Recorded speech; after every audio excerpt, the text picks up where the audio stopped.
अस्सलाम वालेकुम students. Functional analysis का आज हमारा लेक्चर नंबर 8। आज के लेक्चर के कंटेंट्स में हम लीनियर इंडिपेंडेंस और लीनियर डिपेंडेंस को डिस्कस करेंगे। Convergence of series in a normed space इस टॉपिक को डिस्कस करेंगे और basis of a normed space. तो ये 3 मेन टॉपिक्स हैं हमारे आज के लेक्चर के। स्टार्ट में हमने पढ़ा था कि जो नॉर्म्ड स्पेस होती है, नॉर्म्ड स्पेस के अंदर जो खसूसियात होती हैं, एक तो इसके अंदर मीट्रिक स्पेस वाली सारी खसूसियात होती हैं। ठीक है, मतलब नॉर्म स्पेस जो एक कोई भी आप नॉर्म स्पेस उठाएंगे, एक तो वो मीट्रिक स्पेस लाजमी तौर पे होगी और हर मीट्रिक स्पेस जो होती है वो टोपोलॉजिकल स्पेस भी होती है। तो इसीलिए नॉर्म स्पेस के अंदर जितनी भी टोपोलॉजी की हमने प्रॉपर्टीज पढ़ी हैं वो सारी इसके अंदर होल्ड करेंगी। ठीक है, एक नॉर्म स्पेस जो होती है वो टोपोलॉजी भी होती है और दूसरा हमने पढ़ा था कि ये वेक्टर स्पेस भी होती है। ठीक है, ये वेक्टर स्पेस भी होती है। अब टोपोलॉजिकल प्रॉपर्टीज कौन कौन सी होती थी? ओपन सेट्स का होना, क्लोज सेट होना, मीट्रिक के अंदर हमने ओपन बॉल क्लोज बॉल को पढ़ा, कॉम्पैक्टनेस, कनेक्टेडनेस, ये सारी टोपोलॉजिकल प्रॉपर्टीज होती हैं। जबकि वेक्टर स्पेस जो है ये लीनियर अलजेब्रा का मोस्ट इंपॉर्टेंट टॉपिक है। लीनियर अलजेब्रा की जो बेस है वो भी वेक्टर स्पेस के ऊपर खड़ी हुई है। जो लीनियर अलजेब्रा की बुनियाद है वो भी वेक्टर स्पेस के ऊपर ही खड़ी हुई है। ठीक है, तो एक नॉर्म स्पेस जो है ये चूंकि वेक्टर स्पेस भी होती है। अब वेक्टर स्पेस के अंदर हमने ये लीनियरली इंडिपेंडेंट सेट्स और लीनियर डिपेंडेंट सेट्स इनका कंसेप्ट पढ़ा था। मजीद ये कि जो टोपोलॉजी होती है उसके अंदर ये एडिशन वगैरह और सब्ट्रैक्शन और मल्टीप्लिकेशन ये चीजें अलाउ नहीं होती। इसीलिए हमने टोपोलॉजी के अंदर सीक्वेंसेस को तो पढ़ लिया था। टोपोलॉजी में हमने सीक्वेंसेस जो होते हैं, sequence convergent sequences, sequence converge कब करते हैं, ये सारे कंसेप्ट हमने टोपोलॉजी में और मीट्रिक स्पेस में पढ़े। लेकिन जो सीरीज होती है ये सीक्वेंस से बनती है, सीक्वेंस की टर्म्स को जमा करने से।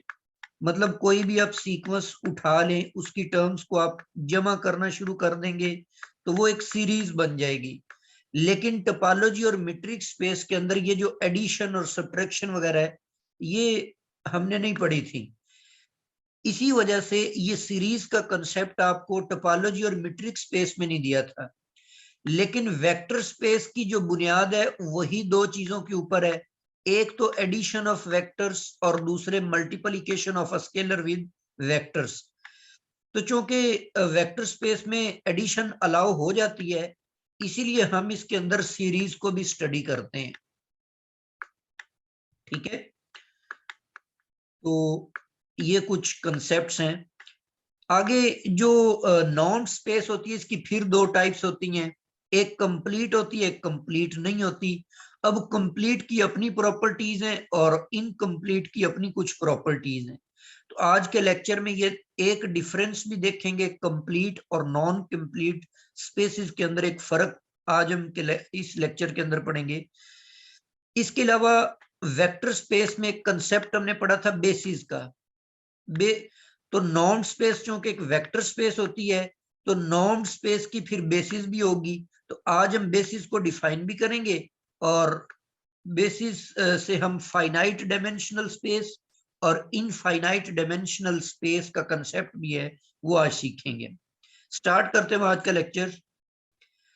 फर्स्ट ऑफ ऑल हमारे पास कंसेप्ट है लीनियरली इंडिपेंडेंट सेट्स। सपोज कर लेते हैं कि x be a norm space, हम इसमें से एक सबसेट चूज कर लेते हैं एक्स का। उसके अंदर हम ये एलिमेंट्स ले लेते हैं x1 x2 up to xn। ये जो हमने एलिमेंट्स का सेट लिया है, इस सेट को हम कहेंगे कि ये लीनियरली इंडिपेंडेंट सेट है। ये जो सेट हमने चूज किया ये लीनियरली इंडिपेंडेंट है। अगर आपको स्केलर्स का एक सेट मिल जाता है, स्केलर का ऐसा सेट मिल जाता है कि हम इन तमाम वेक्टर को, एक वेक्टर को एक स्केलर से मल्टीप्लाई किया, दूसरे वेक्टर को दूसरे स्केलर से, इन तमाम स्केलर्स को वेक्टर से मल्टीप्लाई किया और फिर इन तमाम को जमा कर दिया, तो जमा कर देने से आपके पास जो रिजल्ट है वो 0 आ जाए। ठीक है ना। ये जो आपने एक्सप्रेशन बनाई है, जब आप स्केलर्स को मल्टीप्लाई करते हैं वेक्टर्स के साथ और उन तमाम को जमा कर देते हैं, इस एक्सप्रेशन को लीनियर कॉम्बिनेशन का नाम बोलते हैं। तो दूसरे लफ्जों में आप ये कह सकते हैं कि एक आपने सेट लिया वेक्टर्स का, अगर वेक्टर्स के उस सेट का जो लीनियर कॉम्बिनेशन है अगर वो 0 आ जाता है, और ये जब 0 आ जाता है उस केस में ये जो स्केलर्स हैं, सिर्फ एक ही पॉसिबिलिटी होनी चाहिए कि ये तमाम जो स्केलर्स आपने लिए हैं ये सारे के सारे 0 हों। अच्छा, इनका जो सम है ये इसके बगैर भी 0 तो हो सकता है। जैसे मिसाल के तौर पर मैं एक सेट चूज कर लेता हूं R2 में से, R में से चूज कर लेता हूं। सेट के अंदर मेरे पास एलिमेंट है 2 और 3। ठीक है। अब मैं ऐसे करता हूं, ये मेरे पास वेक्टर्स है, ये x1 है और ये मेरे पास x2 है। स्केलर्स में चूज कर लेता हूं, a1 मैंने एक स्केलर ले लिया,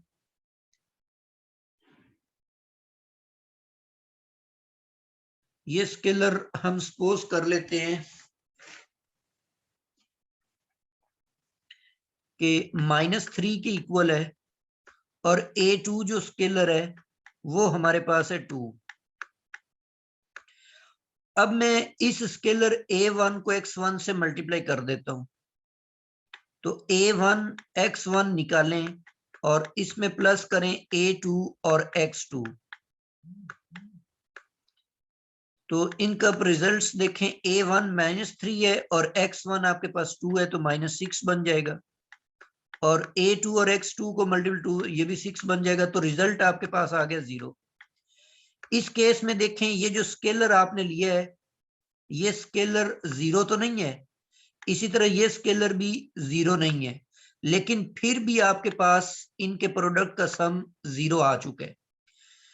तो लीनियरली इंडिपेंडेंट उस सूरत में होंगे कि ये जो स्केलर आपने चूज किए हैं ना, आपके पास ऐसी कोई और पॉसिबिलिटी ना हो कि ये 0 बन जाए।